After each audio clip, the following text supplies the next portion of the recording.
हमने last lecture में ये टेबल ड्रा की थी। कैसे टेबल ड्रा की थी? हमने एक ब्लॉक लिया था, उसमें एक्सटर्नल फोर्स लगाया था और उस एक्सटर्नल फोर्स का इफेक्ट देखे थे ब्लॉक के मोशन पे कि बॉडी क्या रेस्ट कंडीशन में थी कि रिलेटिव कंडीशन में थी, और उसमें कौन सा फ्रिक्शन लग रहा था, किस नेचर का फ्रिक्शन लग रहा था, किस अमाउंट का फ्रिक्शन लग रहा था, वो हमने मतलब उसी को एनालिसिस करके हमने ये टेबल ड्रा की थी। अब हम लोग देखते हैं इसका फिजिकल सिग्निफिकेंस क्या है, मतलब इसका प्रैक्टिकली थोड़ा समझने की कोशिश करते हैं। ये टेबल को प्रैक्टिकली हम लोग देखते हैं कि क्या है, आखिर क्या सिग्निफिकेंस बताता है। ठीक है, चलिए मान लीजिए ये m मास का ब्लॉक है, ये m मास का ब्लॉक है, और ये जो रफ सरफेस है, ये जो आपका रफ सरफेस है, ये जो आपका रफ सरफेस है, जो आपका रफ सरफेस है, मान लिया मेरा हाथ है, ये मेरा हथेली जो है ये रफ सरफेस है। ठीक है, तो चलिए मैं सबसे पहले फर्स्ट केस देख रहा हूँ कि जब क्या कहते हैं कोई भी फोर्स नहीं लग रहा है और बॉडी किस कंडीशन पे रेस्ट पे है। मान लीजिए क्या कहते हैं ये ब्लॉक है, ये क्या कहते हैं हथेली पे रखा हुआ है, ये रफ सरफेस पे रखा हुआ है, ये ब्लॉक m मास का ब्लॉक रखा है और कोई भी एक्सटर्नल फोर्स नहीं रख रहा, कोई भी एक्सटर्नल फोर्स नहीं अप्लाई हो रहा है, कोई भी एक्सटर्नल फोर्स नहीं अप्लाई हो रहा है और बॉडी रेस्ट कंडीशन पे है। तब कौन सा फ्रिक्शन फोर्स लगेगा, कितने अमाउंट का फ्रिक्शन फोर्स लगेगा, नेचर ऑफ फ्रिक्शन फोर्स क्या होगा, वो हम लोग एनालिसिस करते हैं। चलिए, इस समय क्या कहते हैं m मास का ब्लॉक रखा हुआ है, इसे नॉर्मल रिएक्शन अपवर्ड डायरेक्शन लगेगा और इसका वेट क्या कहते हैं डाउनवर्ड डायरेक्शन लगेगा। Since no motion occur in the vertical direction, that's why normal reaction completely balance the weight of the body, है ना। और साथ ही साथ कोई भी एक्सटर्नल फोर्स नहीं लग रहा है। अगर कोई भी एक्सटर्नल फोर्स नहीं लग रहा है तो in the absence of external force no relative motion occurs, first point. और दूसरा neither tendency of relative motion, है ना, that's why no friction force would be act in the body. मतलब जब हम कोई भी एक्सटर्नल फोर्स नहीं लगा रहे हैं, तो ये बॉडी रेस्ट कंडीशन पे है, बॉडी रेस्ट कंडीशन पे मतलब ना ही क्या कहते हैं रिलेटिव मोशन हो रहा है और ना ही टेंडेंसी ऑफ रिलेटिव मोशन हो रहा है। और फ्रिक्शन फोर्स कब लगता है? फ्रिक्शन फोर्स तब लगता है जब टू कॉन्टैक्ट सरफेस के बीच में रिलेटिव मोशन अगर कर रहा हो, तो फ्रिक्शन फोर्स क्या करता है, oppose the relative motion between the two contact surface. पर यहाँ पे जब बॉडी पे कोई भी एक्सटर्नल फोर्स नहीं लग रहा है और बॉडी रेस्ट कंडीशन पे है, तो कोई भी फ्रिक्शन फोर्स एक्ट नहीं करेगा। इसलिए ये जब 0 न्यूटन का कोई भी एक्सटर्नल फोर्स नहीं लग रहा है और बॉडी रेस्ट कंडीशन पे है तो कोई भी फ्रिक्शन फोर्स एक्ट नहीं करेगा। चलिए एक इसको दूसरी तरह समझते हैं। मान लीजिए कोई स्टूडेंट कहता है नहीं सर अभी भी एक फ्रिक्शन फोर्स लगेगा, तो चलिए मान लीजिए जंक्शन मैंने मान लिया कि बॉडी रेस्ट कंडीशन पे है और कोई भी एक्सटर्नल फोर्स अप्लाई नहीं कर रहे हैं, फिर भी फ्रिक्शन फोर्स लगेगा। चलिए मान लीजिए स्टूडेंट बोला कि sir rightward direction friction force लगेगा, तो मैंने ये ब्लॉक उठाया और इसे देखिए अपवर्ड डायरेक्शन ब्लॉक उठाया, इसका मैंने फ्री बॉडी डायग्राम ड्रा किया, ये फ्री बॉडी डायग्राम ड्रा किया। तो नॉर्मल रिएक्शन अपवर्ड डायरेक्शन लग रहा है और वेट डाउनवर्ड लग रहा है। Since there is no relative motion in the vertical direction और downward direction, that's why normal reaction is completely balanced by weight of the body, first point. दूसरा ये कि बॉडी मान लिया स्टूडेंट ने बोला कि सर क्या कहते हैं राइटवर्ड डायरेक्शन फ्रिक्शन फोर्स लग रहा है। अगर मैं राइटवर्ड डायरेक्शन फ्रिक्शन फोर्स लगी, मान लीजिए ये रेड कलर का मार्कर है, ये डायरेक्शन ऑफ फ्रिक्शन फोर्स को बता रहा है, मान लीजिए राइटवर्ड डायरेक्शन फ्रिक्शन फोर्स लग रहा है, तो ये बॉडी में एक अनबैलेंस फोर्स लग जाएगी नहीं राइटवर्ड डायरेक्शन में, और बॉडी किस कंडीशन पहुँच जाएगी, मोशन कंडीशन पहुंच जाएगी। किस डायरेक्शन में मोशन करेगा, जिस डायरेक्शन में फोर्स लग रहा होगा उसी डायरेक्शन में बॉडी मोशन करेगी। इसलिए जो स्टूडेंट बोल रहा है वो क्या कहते हैं गलत बोल रहा है। क्यों? क्योंकि बॉडी किस कंडीशन पे है, रेस्ट कंडीशन में है, और हम लोग अगर एक्सटर्नल फोर्स नहीं एब्सेंस है और फिर भी फ्रिक्शन फोर्स लगाते हैं तो बॉडी रेस्ट कंडीशन में ना होकर मोशन कंडीशन में हो जा रहा है। इसलिए जो स्टूडेंट बोल रहा है कि क्या कहते हैं फ्रिक्शन फोर्स लगेगा रेस्ट कंडीशन पे जब कोई भी एक्सटर्नल फोर्स नहीं लगेगा, तो वो बात क्या है, गलत है। ठीक है, तो पहला पॉइंट तो ये क्लियर हुआ। अब मैं क्या कर रहा हूँ, जो एक्सटर्नल फोर्स है वो टाइम डिपेंडेंट है, हम जानते हैं टाइम के साथ एक्सटर्नल फोर्स को बढ़ा सकते हैं। तो चलिए अब मैं लगा रहा हूँ 1 न्यूटन का और मैं देखते हैं किस नेचर का फ्रिक्शन फोर्स लगेगा। मैंने ये उसी बॉडी में ये हमारा जो ये क्या कहते हैं आपका ग्रीन कलर का मार्कर है, ये एक्सटर्नल फोर्स को एक्सटर्नल फोर्स को बताता है। तो चलिए मैं 1 न्यूटन का एक्सटर्नल फोर्स लगाया। जब मैंने 1 न्यूटन का एक्सटर्नल फोर्स लगाया और मैंने देखा बॉडी के मोशन में क्या इफेक्ट आ रहा है, देखिए 1 न्यूटन का मैंने फोर्स लगाया, 1 न्यूटन का फोर्स लगाया और बॉडी अभी भी किस कंडीशन पे है, रेस्ट कंडीशन पे। बॉडी अभी भी किस कंडीशन में है, रेस्ट कंडीशन में। मैंने 1 न्यूटन का फोर्स लगा दिया, तो 1 न्यूटन का फोर्स लगा दिया, बॉडी अभी किस कंडीशन पे है, रेस्ट कंडीशन में। देखिए बॉडी कोई मोशन नहीं कर रही है, ना ही अपवर्ड डायरेक्शन मोशन कर रही है, ना ही डाउनवर्ड डायरेक्शन मोशन कर रही है, ना लेफ्टवर्ड ना rightward, body completely rest condition में। इसका मतलब क्या है, फोर्स हॉरिजॉन्टल डायरेक्शन में बैलेंस्ड है और क्या कहते हैं वर्टिकल डायरेक्शन में बैलेंस्ड है, मतलब बॉडी कंप्लीटली क्या है, इक्विलिब्रियम कंडीशन पे है, रेस्ट कंडीशन पे है। तो चलिए मैंने 1 न्यूटन का जब एक्सटर्नल फोर्स लगाया बॉडी पे राइटवर्ड डायरेक्शन में, तो फोर्स ऑफ फिक्स, अगर हाँ 1 न्यूटन का एक्सटर्नल फोर्स लगाया राइटवर्ड डायरेक्शन में, तो ये जो रफ सरफेस है ये फोर्स ऑफ फ्रिक्शन लगाएगा, किस डायरेक्शन में लगाएगा, लेफ्टवर्ड डायरेक्शन लगाएगा। क्यों, क्योंकि देखिए अगर मान लीजिए suppose that friction force absence होता तो क्या होता। मैं इसका फ्री बॉडी डायग्राम ड्रा कर रहा हूँ, ये फ्री बॉडी डायग्राम ड्रा कर रहा हूँ, यही फ्री बॉडी डायग्राम देखो उठा के लाता हूँ। ये नॉर्मल रिएक्शन, ये इस अपवर्ड डायरेक्शन नॉर्मल रिएक्शन हो गया, डाउनवर्ड डायरेक्शन वेट हो गया, कोई भी motion upward direction downward direction नहीं हो रहा है, इसलिए नॉर्मल रिएक्शन कंप्लीटली बैलेंस करेगा वेट को। तो पहले वर्टिकल मोशन के हम लोग कंप्लीटली बैलेंस्ड है, इसलिए हम लोग वर्टिकल मोशन के बारे में आगे फर्दर स्टडी नहीं करेंगे, हम लोग हॉरिजॉन्टल मोशन के बारे में स्टडी करेंगे। मैंने ब्लैक पे एक एक्सटर्नल फोर्स लगाया, ये फ्री बॉडी डायग्राम ड्रा कर रहा हूँ, एक्सटर्नल फोर्स लगाया। तो देखिए हॉरिजॉन्टल डायरेक्शन में एक अनबैलेंस फोर्स हो गया, नहीं अनबैलेंस फोर्स हो गया। तो Newton law of second law के अनुसार जिस डायरेक्शन में फोर्स लग रहा है उसी डायरेक्शन में रिलेटिव मोशन होना चाहिए था, या टेंडेंशियल रिलेटिव मोशन होना चाहिए था, है कि नहीं। तो मैंने राइटवर्ड डायरेक्शन में क्या कहते हैं, राइटवर्ड डायरेक्शन में मैंने एक्सटर्नल फोर्स लगाया, तो बॉडी को मोशन करने की कंडीशन किधर से होना चाहिए था, राइटवर्ड डायरेक्शन में होना चाहिए था, नहीं चाहिए था। चलिए जैसे 1 न्यूटन में लगाया तो बॉडी किस डायरेक्शन मोशन करते हैं, राइटवर्ड डायरेक्शन मोशन कर रही कि नहीं कर रही है।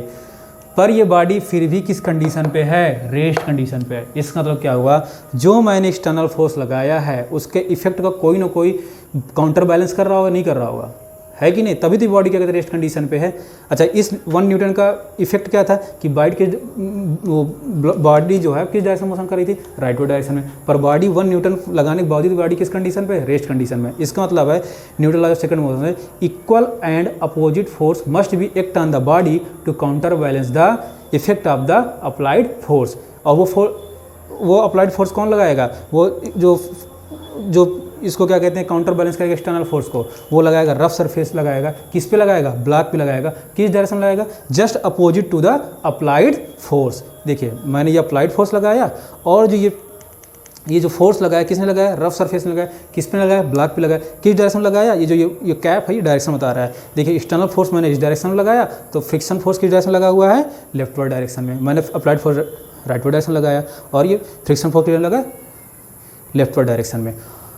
पहली बात तो फोर्स ऑफ फ्रिक्शन किस डायरेक्शन रहेगा, लेफ्टवर्ड डायरेक्शन में। कब, जब बॉडी रेस्ट कंडीशन में होगी। और हम लोग जानते हैं कि whenever we applied a force on the body and body still in the rest condition, then the applied friction force by the rough surface on the body is known as static friction force. क्या कहलाता है, static friction force. इसीलिए देखिए मैंने external force लगाया और body किस condition पे है, रेस्ट कंडीशन पे है, और जो फ्रिक्शन फोर्स लगाया जा रहा है रफ सरफेस द्वारा बॉडी पे, वो किस नेचर का होगा, स्टैटिक नेचर का होगा। और उस फ्रिक्शन को क्या बोलेंगे, स्टैटिक फ्रिक्शन फोर्स बोलेंगे। देखिए स्टैटिक फ्रिक्शन फोर्स है किस लॉ के अनुसार, अच्छा Newton law of second law के अनुसार क्वेश्चन पूछे, किस लॉ के अनुसार आप कह सकते हैं एक्सटर्नल बॉडी अगर रेस्ट कंडीशन पे है तो एक्सटर्नल फोर्स और क्या कहते हैं स्टैटिक फ्रिक्शन फोर्स एक दूसरे को काउंटर बैलेंस करेंगे, मतलब कि दोनों का मैग्नीट्यूड तो इक्वल होगा पर डायरेक्शन क्या होगी, अपोजिट होगी। Newton law of second law, ये देखिए मैंने ये चीज़ लिख रखा है। ओके ठीक है, ठीक। तो ये हुआ आपका स्टैटिक फ्रिक्शन फोर्स की डायरेक्शन, और ये हुआ अप्लाइड एक्सटर्नल फोर्स की डायरेक्शन। और बॉडी किस कंडीशन पे है, रेस्ट कंडीशन पे है कि नहीं। तो कितने अमाउंट का लगेगा, इक्वल अमाउंट का लगेगा। कितने अमाउंट का आपने लगाया था एक्सटर्नल फोर्स, 1 न्यूटन लगाया था, तो स्टैटिक फ्रिक्शन फोर्स की वैल्यू कितना होगा, 1 न्यूटन। इसीलिए देखिए 1 न्यूटन का मैंने फोर्स लगाया, बॉडी किस कंडीशन पे है, रेस्ट कंडीशन पे है, और स्टैटिक फ्रिक्शन फोर्स लग रहा है और उसका ही मैग्नीट्यूड कितना है, 1 न्यूटन है। अब मैं क्या कर रहा हूँ, फोर्स को और बढ़ा रहा हूँ। अब मैं क्या लगा रहा हूँ, 4 न्यूटन का फोर्स लगा रहा हूँ। एक्सटर्नल फोर्स मैंने कितना कर दिया, 4 न्यूटन कर दिया। चलिए ये बॉडी है, अब मैंने अप्लाइड फोर्स कितना कर दिया, 4 न्यूटन कर दिया। अभी भी देख रहा हूँ कि इस फोर्स जो अप्लाइड फोर्स है उसका इफेक्ट देख रहा हूँ। किस पे इफेक्ट देख रहा हूँ, effect on the state of motion of the block. और देखा बॉडी अभी भी किस कंडीशन पे है, रेस्ट कंडीशन पे है। बॉडी किस कंडीशन पे है, रेस्ट कंडीशन पे है। मतलब कि हम जब क्या कहते हैं किसी इस ब्लॉक पे 4 न्यूटन का फोर्स लगा रहे हैं, बॉडी अभी भी रेस्ट कंडीशन पे इसका मतलब कि क्या कहते हैं, अभी भी कौन सा फ्रिक्शन फोर्स लग रहा होगा, स्टैटिक फ्रिक्शन फोर्स लग रहा होगा। किस डायरेक्शन में लग रहा होगा, जिस डायरेक्शन में क्या कहते हैं अप्लाइड एक्सटर्नल फोर्स होगा जस्ट उसके अपोजिट लग रहा होगा। कितने अमाउंट का लग रहा होगा, एग्जैक्ट इक्वल अमाउंट का लग रहा होगा। तो चलिए देखते हैं इसका फ्री बॉडी डायग्राम के अनुसार। ये आपका क्या कहते हैं ब्लॉक है, मैंने इस पर क्या कहते हैं ये आपका एक्सटर्नल फोर्स लगा दिया, ये एक्सटर्नल फोर्स की डायरेक्शन है, ये आपका एक्सटर्नल फोर्स है 4 न्यूटन का। बॉडी किस कंडीशन में, रेस्ट कंडीशन पे है। इसका मतलब जो फ्रिक्शन फोर्स लग रहा होगा किस नेचर का होगा, स्टैटिक नेचर का होगा। कौन लगा रहा होगा, रफ सरफेस लगा रहा होगा, किस पे लगा रहा होगा, ब्लॉक पे लगा रहा होगा। कितने अमाउंट का लगा रहा होगा जो स्टैटिक फ्रिक्शन फोर्स, सिंस ये काउंटर बैलेंस कर ले रहा है effect of the external force का। तो Newton law of second motion के अनुसार equal and opposite force must be act on the body to counter balance the effect of the external force. तो मतलब इसका मतलब ये हुआ कि अगर एक्सटर्नल फोर्स इस डायरेक्शन में है, राइटवर्ड डायरेक्शन में है, तो जो ये एक्सटर्नल फोर्स आपका राइटवर्ड डायरेक्शन में है, तो जो ये फोर्स ऑफ फ्रिक्शन किस डायरेक्शन में हो जाएगा, लेफ्टवर्ड डायरेक्शन में हो जाएगा सेम अमाउंट का। ये आपका क्या कहते हैं, ये देखिए ये 4 न्यूटन का मैंने क्या कहते हैं फोर्स लगाया राइटवर्ड डायरेक्शन में। तो अगर मान लीजिए ऑप्शंस होता, options of static friction force होता, तो ये बॉडी क्या करती, मोशन करने लगती। परंतु जब मैंने 4 न्यूटन का एक्सटर्नल फोर्स लगाया तब भी मैं देखा बॉडी किस कंडीशन पे है, रेस्ट कंडीशन पे है। तो मतलब जो स्टैटिक फ्रिक्शन फोर्स लग रहा है वो कितने न्यूटन का लग रहा है, 4 न्यूटन का ही लग रहा है। और किस डायरेक्शन में लग रहा है, लेफ्टवर्ड डायरेक्शन में। किस लॉ के अनुसार, Newton law of motion second law के अनुसार। ओके ठीक है, चलिए मैं अब फोर्स को और बढ़ाता हूँ। अब मैं एक्सटर्नल फोर्स जो अप्लाई किया उसको मैंने लगाया 8 न्यूटन लगाया, 8 न्यूटन लगाया। अभी मैं इफेक्ट देख रहा हूँ, effect on the motion of the body पे। देखा मैंने 8 न्यूटन का फोर्स लगाया। जब एक्सटर्नल फोर्स में 8 न्यूटन किया तो बॉडी किस कंडीशन में, बॉडी की स्टेट ऑफ मोशन देखा तो ना ही क्या कहते हैं रिलेटिव मोशन हो रहा है और ना ही टेंडेंसी ऑफ रिलेटिव मोशन हो रहा है। बॉडी अभी किस कंडीशन पे है, रेस्ट कंडीशन में। बॉडी अभी भी किस कंडीशन पे है, रेस्ट कंडीशन में। इसका मतलब क्या हुआ कि ये आपका 8 न्यूटन का फोर्स लग गया, 8 न्यूटन का। ये मान लीजिए ग्रीन वाला मार्कर आपका 8 न्यूटन का फोर्स लग रहा है बॉडी पे। बॉडी ना ऊपर साइड मोशन है डाउनवर्ड मोड के, तो वो अपना कंप्लीटली बैलेंस है वर्टिकल डायरेक्शन पे। तो चलिए हॉरिजॉन्टल डायरेक्शन है, 8 न्यूटन का मैंने फोर्स लगाया बॉडी पे। बॉडी अभी भी हॉरिजॉन्टल डायरेक्शन में कोई मोशन नहीं कर रही है ना। इसका मतलब क्या है कि कोई ना कोई फोर्स जरूर लग रहा होगा। कौन लगा रहा होगा, रफ सरफेस लगा रहा होगा ब्लॉक पे, है ना। किस डायरेक्शन लगा रहा है, जस्ट अपोजिट डायरेक्शन में। कितने अमाउंट का, इक्वल अमाउंट का। तो देखिए ये 8 न्यूटन का एक्सटर्नल फोर्स लग रहा है, तो ये देखिए 8 न्यूटन का स्टैटिक फ्रिक्शन फोर्स लग रहा है लेफ्टवर्ड डायरेक्शन पे। दोनों का मैग्नीट्यूड क्या है, इक्वल है, बस डायरेक्शन क्या है, अपोजिट है ना। तो ये देखिए 8 न्यूटन का जब मैंने एक्सटर्नल फोर्स लगाया तो स्टैटिक फ्रिक्शन फोर्स कितने न्यूटन का हुआ, 8 न्यूटन का हो गया। ये देखिए 8 न्यूटन का एक्सटर्नल फोर्स लगाया, बॉडी किस कंडीशन पे, रेस्ट में, तो स्टैटिक फ्रिक्शन फोर्स 8 न्यूटन का हो गया। देखिए जब मैंने 1 न्यूटन का लगाया, बॉडी रेस्ट कंडीशन पे थी, उस समय स्टैटिक फ्रिक्शन फोर्स की वैल्यू क्या आया था, 1 न्यूटन। मैंने 4 न्यूटन लगाया, बॉडी अभी भी एक्सटर्नल फोर्स 4 न्यूटन लगाया, बॉडी अभी भी रेस्ट कंडीशन पे है, स्टैटिक फ्रिक्शन फोर्स की वैल्यू कितना आया, 4 न्यूटन आया। मैंने 8 न्यूटन का लगाया, 8 न्यूटन का एक्सटर्नल फोर्स लगाया, बॉडी अभी भी रेस्ट कंडीशन पे है और स्टैटिक फ्रिक्शन फोर्स की वैल्यू क्या हो गई, 8 न्यूटन। देखिए स्टैटिक फ्रिक्शन फोर्स जो कि अप्लाइड कौन कर रहा है, रफ सरफेस लगा रहा है, किस पे लगा रहा है, ब्लॉक पे लगा रहा है। अच्छा ये क्या, देखिए मैं तो ये इस बॉडी पे एक्सटर्नल एजेंट तो केवल ये एक्सटर्नल फोर्स लगा रहा है ना, एक्सटर्नल फोर्स लगा रहा है, परंतु जो ये फ्रिक्शन फोर्स आ रहा है, स्टैटिक फ्रिक्शन फोर्स आ रहा है, वो क्या कोई एजेंट लगा रहा है, नहीं, ये अपने आप लग जा रहा है। कौन लगा रहा है, रफ सरफेस लगा रहा है, किस पे लगा रहा है, बॉडी पे लगा रहा है। इसीलिए देखो मैंने पहला पॉइंट लिखा है सेल्फ एक्टिवेटेड फोर्स होता है। स्टैटिक फ्रिक्शन फोर्स कैसा था, सेल्फ एक्टिवेटेड फोर्स होता है provided by rough surface on the body. दूसरा पॉइंट समझिए, मैंने एक्सटर्नल फोर्स 1 न्यूटन लगाया, स्टैटिक फ्रिक्शन फोर्स अपने आप को 1 न्यूटन के बराबर कर लिया। 4 न्यूटन लगाया, स्टैटिक फ्रिक्शन फोर्स अपने आप की मैग्नीट्यूड कितना, 4 न्यूटन के बराबर कर लिया। मैंने 8 न्यूटन लगाया, स्टैटिक फ्रिक्शन फोर्स अपने आप की वैल्यू क्या कर लिया, 8 न्यूटन के बराबर कर लिया, है ना। फिर इस तरह मैंने 14.99 न्यूटन लगाया, बॉडी अभी भी रेस्ट कंडीशन पे है, 14.99 न्यूटन लगाया, बॉडी अभी भी रेस्ट कंडीशन पे है, अभी भी स्टैटिक फ्रिक्शन फोर्स लग रहेगा और इसकी मैग्नीट्यूड क्या होगा, 14.99 न्यूटन हो रहा है। मतलब static friction force self adjustable in nature होता है। क्यों, क्योंकि बॉडी को किस कंडीशन पे रखना है, रेस्ट कंडीशन पे रखना है। ये देखिए इसीलिए मैंने इसका सेकंड पॉइंट डाला है कि जो स्टैटिक फ्रिक्शन फोर्स होता है वो सेल्फ एडजस्टेबल इन नेचर होता है। और तीसरा पॉइंट हम जानते हैं कि फ्रिक्शन फोर्स क्या होता है, प्रॉपर्टीज ऑफ रफ सरफेस होता है। इसलिए तीसरा पॉइंट मैंने ये चीज़ लिख रखा था। ओके, तो पहले ये तीनों पॉइंट समझ में आया कि नहीं समझ में आया। चलिए अब यहाँ से कहानी शुरू होती है मैक्सिमम वैल्यू या लिमिटिंग फ्रिक्शन वैल्यू की, मैक्सिमम स्टैटिक फ्रिक्शन की और लिमिटिंग फ्रिक्शन फोर्स की। चलिए मान लीजिए सपोज दैट मैंने अब इसी ब्लॉक पे 14.99 न्यूटन का एक्सटर्नल फोर्स लगाया, 14.99 न्यूटन का एक्सटर्नल फोर्स लगाया। अगर मान लीजिए 14.99 न्यूटन का एक्सटर्नल फोर्स लगाया और बॉडी का अगर क्या कहते हैं फ्री बॉडी डायग्राम ड्रा करता तो मैं देखता कि बॉडी में का अपवर्ड डायरेक्शन में force normal action downward direction में वेट लग रहा है, तो मतलब कि वर्टिकल डायरेक्शन में कम्प्लीटली बैलेंस है, इसलिए क्या कहते हैं N=mg हो जाता है। उसकी बात तो हटा ही दीजिए। अब मैंने एक्सटर्नल फोर्स 14.9 न्यूटन लगाया और बॉडी अभी भी किस कंडीशन पे है, रेस्ट कंडीशन पे है। मतलब अभी भी जो फ्रिक्शन फोर्स लग रहा होगा स्टैटिक की नेचर लग रहा होगा और इक्वल अमाउंट का होगा और अपोजिट डायरेक्शन में होगा जब मैंने 14.99 न्यूटन किया। ठीक है, तो ये देखिए 14.9 न्यूटन लगाया तो बॉडी किस कंडीशन पे, रेस्ट कंडीशन में है। बॉडी किस कंडीशन पे है, रेस्ट कंडीशन पे है और अभी भी स्टैटिक फ्रिक्शन फोर्स लग रहा है। मैंने इसकी वैल्यू और बढ़ाया और लगाया कितना, 15 न्यूटन का। मैंने 15 न्यूटन का, चलिए 15 न्यूटन का मैंने एक्सटर्नल फोर्स लगाया। जैसे ही मैंने 15 न्यूटन का फ्रिक्शन फोर्स लगाया बॉडी किस कंडीशन पहुंच गई, on the verge of sliding condition. On the verge of sliding करे, मेरी बात को समझिएगा, on the verge of sliding condition. इसका मतलब क्या हुआ, on the verge of sliding condition का मतलब क्या हुआ कि अगर मान लीजिए आपने 15 न्यूटन का फोर्स लगाया है, मान लीजिए 15 न्यूटन का फोर्स लगाया है, सपोज दैट ये जो ये ब्लैक कलर का मार्क है 15 न्यूटन से ज़्यादा अमाउंट का फोर्स है को वो रिप्रेजेंट कर रहा है, और ये जो ब्लू कलर का मार्कर है ये 15 न्यूटन से कम अमाउंट का फोर्स को रिप्रेजेंट कर रहा है।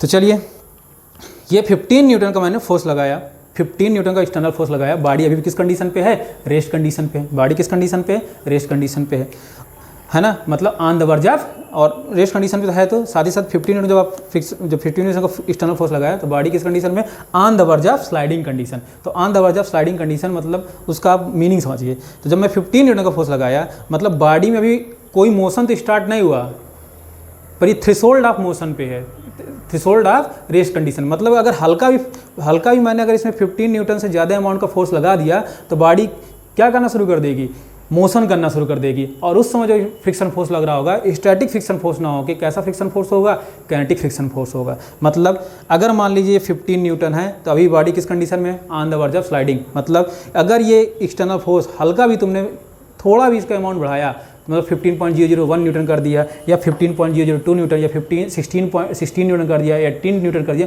मतलब अगर तुमने एफ एक्सटर्नल इससे बढ़ा दिया, 15 न्यूटन से बढ़ा दिया, एक्सटर्नल 15 न्यूटन से तुमने बढ़ा दिया, तो बॉडी रेस्ट कंडीशन में नहीं होगी। बॉडी किस कंडीशन पहुंच जाएगी, स्लाइडिंग कंडीशन पहुंच जाएगी। और उस समय जो फ्रिक्शन फोर्स लग रहा होगा, कैसा फ्रिक्शन फोर्स लग रहा होगा, काइनेटिक फ्रिक्शन फोर्स लग रहा होगा। ये देखिए आपका काइनेटिक फ्रिक्शन फोर्स लग रहा होगा। ये देखिए 15.001 न्यूटन में लगाया था, बॉडी कैसे मोशन, स्लाइडिंग मोशन करने लगी। बॉडी में जो फ्रिक्शन लग रहा है वो काइनेटिक फ्रिक्शन फोर्स लग रहा है। तो देखिए 15 न्यूटन का मैंने फोर्स लगाया on the verge of sliding condition, मतलब बॉडी में मोशन शुरू हो जाएगा अगर मान लो हल्का भी फोर्स मैंने इसका बढ़ा दिया। तो चलिए मान लो 14.99 न्यूटन का फोर्स लगा रहा हूँ, 14.99 न्यूटन लगा रहा हूँ, तो बॉडी कंप्लीटली किस कंडीशन में, रेस्ट कंडीशन पे। ये देखिए 14.99 कंडीशन, बॉडी किस कंडीशन में, रेस्ट कंडीशन में। और ये फ्रिक्शन कौन सा लग रहा है, स्टैटिक फ्रिक्शन फोर्स लग रहा है। कितने अमाउंट लग रहा है, 14.99 न्यूटन का।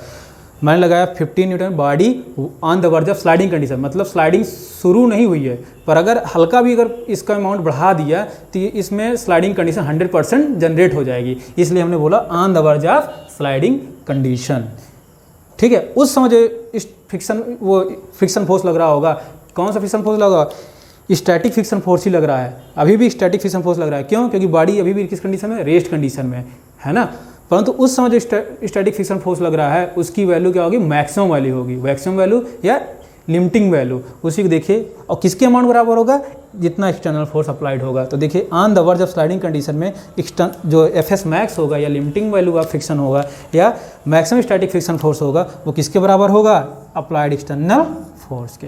ये देखिए on the verge of sliding condition, पहले भी इक्वल था, पर अब अगर पहले भी इक्वल था अभी भी देखिए इक्वल है। क्यों, क्योंकि body on the verge of sliding condition में क्या है कि अगर हल्का भी एक्सटर्नल फोर्स आपने अप्लाई बढ़ा दिया ना तो बॉडी स्लाइड करना शुरू कर देगी, तब वो रेस्ट कंडीशन पे नहीं रहेगी। अच्छा, एफ एस मैक्स क्यों बोले, देखो ये बहुत समझना जरूरी है कि एफ एस मैक्स ही क्यों बोले, क्योंकि देखो स्टैटिक फ्रिक्शन फोर्स जो भी फोर्स ऑफ फ्रिक्शन होता है वो प्रॉपर्टीज ऑफ रफ सरफेस होता है। ये यहाँ से देखिए प्रॉपर्टीज ऑफ रफ सरफेस होता है, प्रॉपर्टीज ऑफ रफ सरफेस होता है। मतलब रफ सरफेस मैक्सिमम इतने अमाउंट का मतलब कि प्रॉपर्टी रफ सरफेस मतलब इसकी वैल्यू किस पे डिपेंड करेगी? नेचर ऑफ रफ सरफेस पे। नेचर ऑफ रफ सरफेस पे डिपेंड करेगी नहीं करेगी? इसका मतलब क्या हुआ कि जो ये रफ सरफेस है, मतलब ये जो मेरा हैंड है, ये मेरा हैंड है, इस ब्लॉक पे मैक्सिमम इतने अमाउंट का स्टैटिक फ्रिक्शन फोर्स लगा सकता है। इससे ज़्यादा अमाउंट का स्टैटिक फ्रिक्शन फोर्स नहीं अप्लाई कर सकते। मतलब इससे क्या हुआ कि बॉडी जब तक स्टैटिक फ्रिक्शन फोर्स, पहले इसके मतलब क्या हुआ कि जब तक बॉडी स्लाइडिंग कंडीशन तब तक नहीं करेगी जब तक कि स्टैटिक फ्रिक्शन फोर्स की वैल्यू मैक्सिमम वैल्यू तक ना पहुंच जाए। देखिए वही पॉइंट मैंने लिखा हुआ है कि क्या कहते हैं, sliding motion of the body prevents मतलब नहीं होगा till the static friction force increase to its maximum या लिमिटिंग वैल्यू। ये देखिए मैंने ये पॉइंट लिखा हुआ है। ओके, क्यों ये मतलब कि एफ एस मैक्स इतना ही प्रोवाइड कर सकता है? क्योंकि हर क्या कहते हैं रफ सरफेस की एक प्रॉपर्टी होती है जो कि अभी अगले हम लोग लेक्चर में देखेंगे। मतलब कि जब हम लोग निकालेंगे एफ एस मैक्स का न्यूमेरिक वैल्यू कैसे निकालते हैं, है ना, तो लॉज ऑफ फ्रिक्शन पढ़ेंगे तो उसके अनुसार हम लोग इसको समझेंगे। तो यहाँ समझ में आए कि नहीं समझ में? जैसे ही हमने क्या मतलब इसको फिर से एक बार समझ लीजिए कि ये बॉडी है, मास एम का है, तो ये डाउनवर्ड डायरेक्शन में वेट लग जाएगा, अपर डायरेक्शन में नॉर्मल एक्स लग जाएगा। ये आपने 15 न्यूटन का फोर्स लगाया, बॉडी किस कंडीशन में? On the verge of sliding condition में। इसका मतलब है कि अगर 15 न्यूटन से हल्का भी एक्सटर्नल फोर्स बढ़ाया तो बॉडी क्या करने लगेगी? स्लाइड करने लगेगी। और देखिए 15 न्यूटन से मैंने ये 15 न्यूटन लगाया, बॉडी किस कंडीशन में? On the verge of sliding condition में। अभी बॉडी रेस्ट कंडीशन में है, पर हल्का भी आपने एक्सटर्नल फोर्स ज़्यादा बढ़ाया तो बॉडी क्या करने लगेगा? मोशन करने लगेगी। चलिए देखिए मैं बढ़ा के दिखाता हूँ। जैसे मान लीजिए मैंने 15 जगह 15.0001 न्यूटन कर दिया, बॉडी देखिए क्या करने लगी? स्लाइड करने लगी। बॉडी स्लाइड करने लगी, नहीं करनी। और इस समय जो फ्रिक्शन फोर्स, कैसा फ्रिक्शन फोर्स लगेगा? काइनेटिक फ्रिक्शन फोर्स लगेगा। और उस समय जो on the verge of sliding condition में स्टैटिक फ्रिक्शन फोर्स की वैल्यू क्या होगी? मैक्सिमम वैल्यू होगी। अच्छा, मैक्सिमम क्यों होगी? क्योंकि देखिए रफ सरफेस इस बॉडी को मैक्सिमम, ये रफ सरफेस इस बॉडी को मैक्सिमम इतने, इस बॉडी पे मैक्सिमम इतने ही अमाउंट का ही स्टैटिक फ्रिक्शन फोर्स लगा सकता है। और जब तक कि स्टैटिक फ्रिक्शन फोर्स की वैल्यू मैक्सिमम वैल्यू तक नहीं पहुंचती है, limiting value of static friction तक नहीं पहुंचती है, तब तक बॉडी किस कंडीशन पे होगी? रेस्ट कंडीशन पे होगी। और वही मैंने ये टेबल में ड्रा किया है। ये पूरा टेबल वही चीज़ को मैंने ड्रा किया है और ये इसका जो मैंने आपको प्रैक्टिकली समझाया हुआ है। चलिए देखिए अब मैं इसका एक थोड़ा सा ग्राफ बनाता हूँ, इसी को थोड़ा ग्राफ वाइज समझाता हूँ। तो आप देखिए, इसी को ग्राफ वाइज समझिए, इसका ग्राफ समझ लीजिए, क्योंकि वही ग्राफ से भी क्वेश्चन आता है। इधर साइड में ग्राफ ड्रा कर रहा हूँ, इस साइड।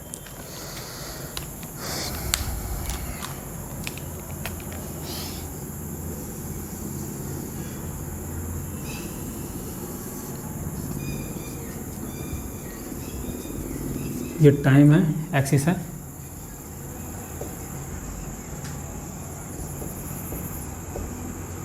ये फ्रिक्शन फोर्स की एक्सिस है। चलिए मैंने टाइम डिपेंडेंट फोर्स लगाया था, है ना। तो देखो पहले स्टार्टिंग में 0 न्यूटन था, तो फोर्स ऑफ फ्रिक्शन क्या लगा था? 0 न्यूटन था, इसलिए ग्राफ यहाँ से स्टार्ट करेगा। मैंने क्या कहते हैं एक्सटर्नल फोर्स की वैल्यू बढ़ाई, तो देखिए जब एक्सटर्नल फोर्स की वैल्यू बढ़ाई, स्टैटिक फ्रिक्शन फोर्स की वैल्यू भी बढ़ रही है। स्टैटिक फ्रिक्शन फोर्स की वैल्यू भी बढ़ रही है। अब देखिए बढ़ रही है, 4 न्यूटन लगाया तो अपने आप को 4 न्यूटन कर लिया, 8 न्यूटन को भी 8 न्यूटन का। तो देखिए ये लीनियर जाएगा ऐसे, ठीक है। क्यों लीनियर जाएगा? क्योंकि जितना एक्सटर्नल फोर्स लगा रहे हैं उतने अमाउंट का स्टैटिक फ्रिक्शन फोर्स भी हो जा रहा है और कंप्लीटली बैलेंस्ड हो जा रहा है ना। तो ये चलिए हो गया।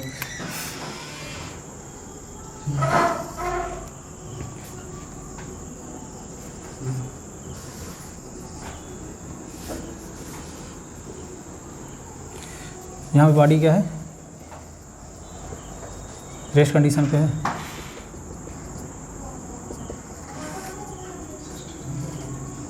एफ मैक्स है। इस समय जो एक्सटर्नल फोर्स लगा रहे हैं एफ स्टैटिक के बराबर हो रहा है। और इस समय तक जो फ्रिक्शन फोर्स लग रहा है कैसा लग रहा है?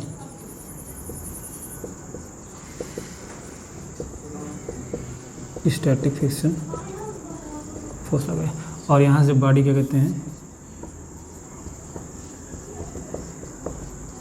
काइनेटिक कंडीशन पहुँच जाती है, तो उस समय जो फ्रिक्शन फोर्स रहेगा कैसा लगेगा,